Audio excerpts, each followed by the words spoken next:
रही मूसलाधार बारिश से बाढ़ जैसे हालात हो गए हैं। मानसूनी बारिश से आधे देश में हाहाकार मचा हुआ है। जम्मू कश्मीर के किश्तवाड़ में बादल फटने के तबाही का मंजर पसरा हुआ है। इस प्राकृतिक आपदा में अब तक 65 लोगों की मौत हो चुकी है, जबकि 100 से ज्यादा लोग घायल हैं और अभी भी कई लोग लापता हैं।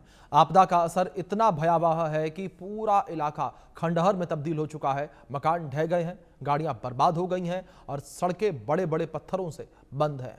अभी भी दर्जनों लोग लापता हैं और उनके परिजन अस्पतालों में लगातार चक्कर काट रहे हैं। राहत शिविरों में अपनों की तलाश में भटक रहे हैं। लोगों की आंखों में आंसू और दिलों में डर का साफ दिख रहा है। वहीं सेना और राहत एजेंसियां लगातार बचाव अभियान में जुटी हुई हैं। हेलीकॉप्टर और ड्रोन की मदद से दूर दराज के इलाकों तक पहुंचने की कोशिश लगातार जारी है। बता दें कि किश्तवाड़ में आई ये तबाही मचैल माता यात्रा के रास्ते पर हुई है, जहां पर हजारों श्रद्धालु मौजूद थे। कई तीर्थयात्री भी इस तबाही की चपेट में आए हैं। यही वजह है कि मचैल माता की वार्षिक यात्रा को फिलहाल के लिए रोक दिया गया है।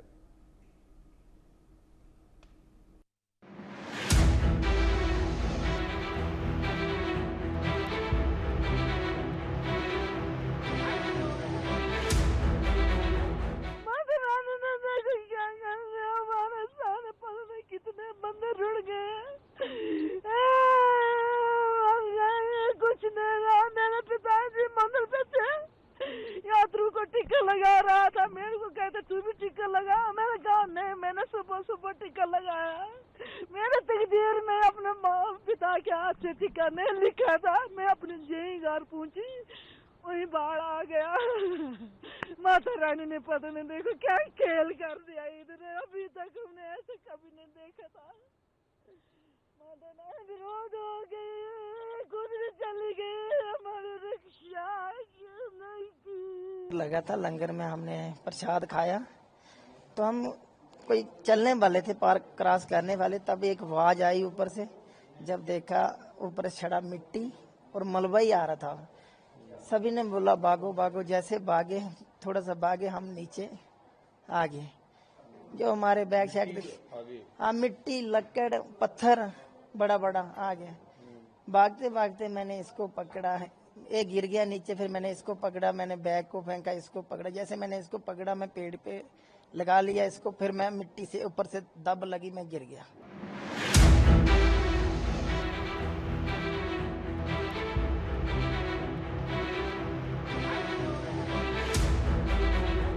किश्तवाड़ के चशोती में पिछले 2 दिनों से फंसी जिंदगियों को निकालने का प्रयास लगातार जारी है। 24 घंटे NDRF, SDRF, Jammu Kashmir police, सेना, अर्धसैनिक बलों, आम लोगों और सिविल एडमिनिस्ट्रेशन की जो टीम्स हैं, रेस्क्यू टीम्स, वो लगातार काम कर रही हैं ताकि अगर कोई भी सांस लोगों में बाकी है तो उनको वहां से बचाया जा सके।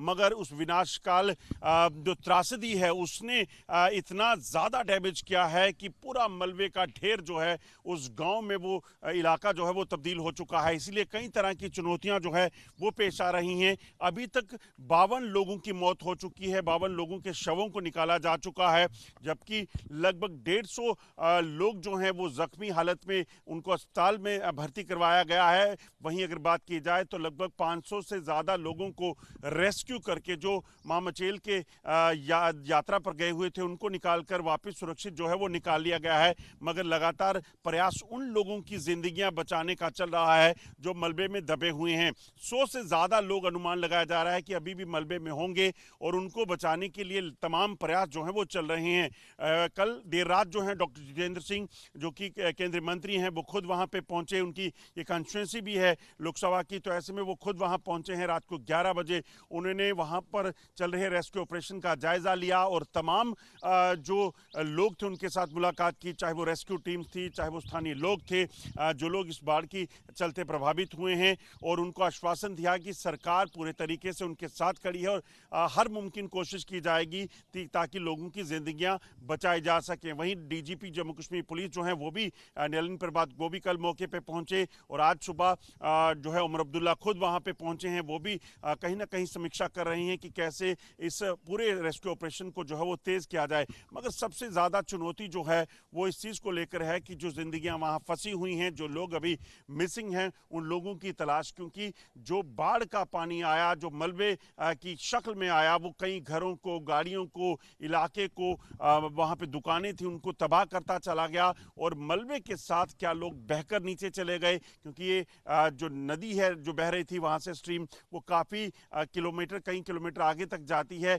और वो लोग वहां दब गए या फिर उन लोगों को बहा ले गया पानी अपने साथ। ये कहीं ना कहीं एक बड़ा एक प्रश्न है, और इस चीज को कहीं ना कहीं साफ करने के लिए वहां पर रेस्क्यू ऑपरेशन जो है वो चलाया जा रहा है, ताकि किसी भी तरह से मासूम जिंदगियां जो वहां फंसी हैं उनको जल्द से जल्द बचाया जा सके। भंडारी के साथ अजय जंडियाल, इंडिया न्यूज, जम्मू।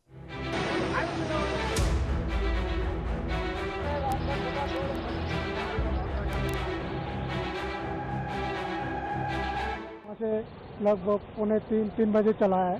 रात को 2 बजे हमने वहाँ पहुँचा।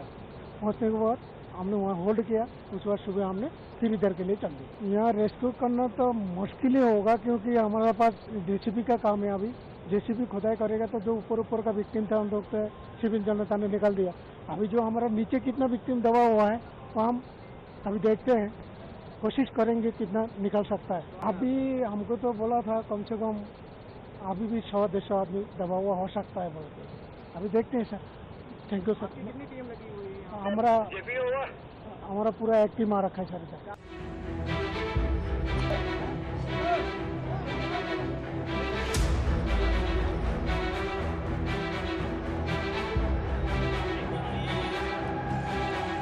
भैया हमारे सामने 2 मिनट में आंख 2 मिनट की बात भी नहीं, पता नहीं क्या हो गया भैया। मैं क्या बताऊँ आपको, मेरी बेटी मिसिंग है। मेरी बेटी को जहाँ से मर्जी ला कर दो। 2 मिनट के बाद उसने मेरा हाथ छुड़ाया, बस मत्था टेकने गई, पता नहीं कहाँ चले गई भैया। पता ही नहीं चला, एकदम से ऐसे बम फटने की आवाज़ आई तो एकदम ऐसे धुआं हो गया एक साइड से। मैंने बड़ी हिम्मत की तो एक खंबा था बिजली का, वो भी आके गिरा मेरे यहाँ। पता नहीं फ्लड आया ऊपर से और सब पानी के बीच में बह गए, सिर्फ मलबे के बीच में। काफ़ी लोग मर गए उधर, काफ़ी लोगों को बहुत ज़्यादा चोट लगी है। एकदम से ब्लास्ट जैसा होता है ना, वैसा हुआ तो पूरा फोग ही फोग हो गया उस जगह पे। और हमने बस चिल्लाए कि बादल फट गया, अब निकलो यहाँ से। और निकलते निकलते अभी 2 मिनट के अंदर अंदर ना कोई 4 फीट मलबा वहाँ पर हो गया। तो कुछ मेंबर तो हमने निकाल दिए, कुछ बेचारे फंस गए, तो बाकी सब सेफ हैं। 3 जने, मेरी बेटी और ये मेरी वाइफ, ये बीच में मलबे में फंस गए थे।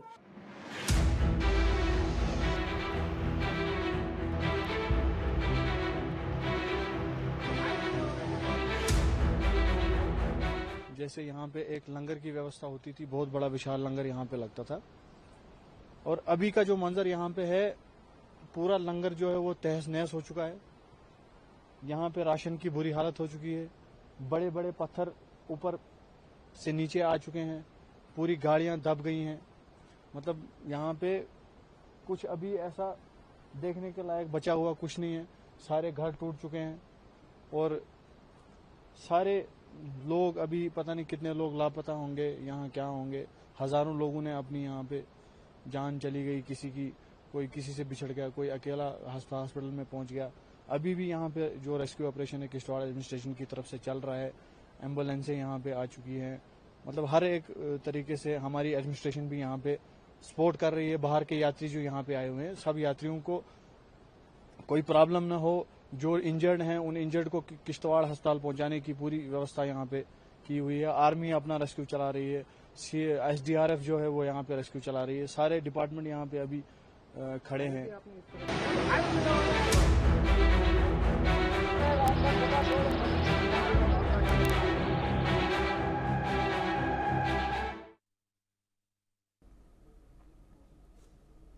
किश्तवाड़ को लेकर की जाए तो किश्तवाड़ में इस वक्त भारी तबाही देखने को मिली है। बादल फटने की वजह से कई जिंदगियां समाप्त हो गई, कई लोग बेघर हो गए तो कई लोग लापता हैं। करीब 200 लोगों के लापता होने की अपडेट निकलकर सामने आई है। ये कहा जा रहा है कि 200 लोग लापता हैं, जिनको लेकर लगातार तलाश अभी भी जारी है।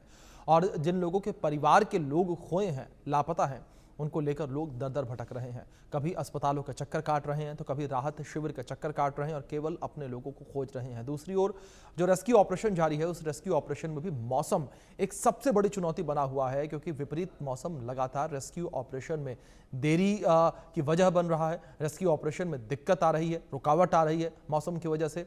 दूसरी ओर जम्मू कश्मीर के मुख्यमंत्री उमर अब्दुल्ला भी मौके पर पहुंचे। उन्होंने भी जो रेस्क्यू ऑपरेशन चलाया जा रहा है उसका जायजा लिया, स्थितियों को देखा उन्होंने और अधिकारियों को उन्होंने बेहतर तरीके से काम करने के निर्देश भी दिए और किस तरीके से लोगों को राहत पहुंचाई जा रही है उसका भी जायजा मुख्यमंत्री उमर अब्दुल्ला के द्वारा लिया गया। लेकिन दूसरी ओर लोग लगातार हैरान हैं, लोग लगातार परेशान हैं और 65 लोगों की जान इस हादसे में चली गई है, इस प्राकृतिक आपदा में चली गई है और लोग अपनों को अभी भी तलाश रहे हैं। और लगातार ये कहा जा रहा है कि जो मलबा पहाड़ी से सड़क के आया है, बड़ी मात्रा में मलबा सड़क कर आया है, इस मलबे में अभी भी कई लोग दबे हो सकते हैं, अभी भी कई जिंदगियां इसके नीचे हो सकती हैं। लेकिन दूसरी ओर कई मकान दुकान जो हैं वो इसमें दब गए हैं, बह गए हैं। इस बीच हमारे सहयोगी अजय जांडियाल जुड़ गए हैं, उनका रुख करेंगे अपडेट्स के लिए। अजय, अगर बात रेस्क्यू ऑपरेशन को लेकर करें तो फिलहाल क्या इन्फॉर्मेशन, क्या अपडेट आपको मिल पा रहे हैं रेस्क्यू ऑपरेशन को लेकर? देखिए अभिषेक, अभी तक 57 लोगों की मौत हो चुकी है, यानी कि उनके शव मिल चुके हैं, जबकि अभी भी 100 से ज्यादा लोग लापता हैं।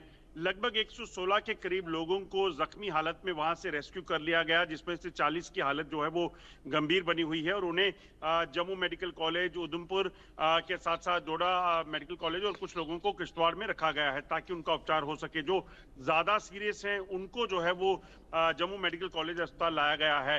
अभी थोड़ी देर पहले ही डॉक्टर जितेंद्र सिंह, जो कि पहले किश्तवाड़ गए थे, वहां पर जिन्होंने लोगों से मुलाकात की, वो उन्होंने एक पत्रकार वार्ता संबोधित की है और मेडिकल कॉलेज अस्पताल में विजिट करने के बाद खास हिदायतें जो है वो डॉक्टरों को दी हैं कि उन्हें किसी भी सूरत में इस चीज का खास ख्याल रखना है कि लोगों की जान जो है उनसे उनको बचाना है और किसी भी तरीके से बेहतर सुविधाएं जो यहाँ पे हॉस्पिटल में हैं उन लोगों को मुहैया करवाई जाए। तमाम बंदोबस्त जो है वो किए जा रहे हैं। उमर अब्दुल्ला खुद जो है आज विजिट करके आए हैं, उन्होंने भी वहां पर सिचुएशन का जायजा लिया है और जो लोग रेस्क्यू टीम से उनसे बात की है, सेना से बात की है, अधिकारियों से, ताकि ज्यादा तेजी से इसको रेस्क्यू किया जा सके।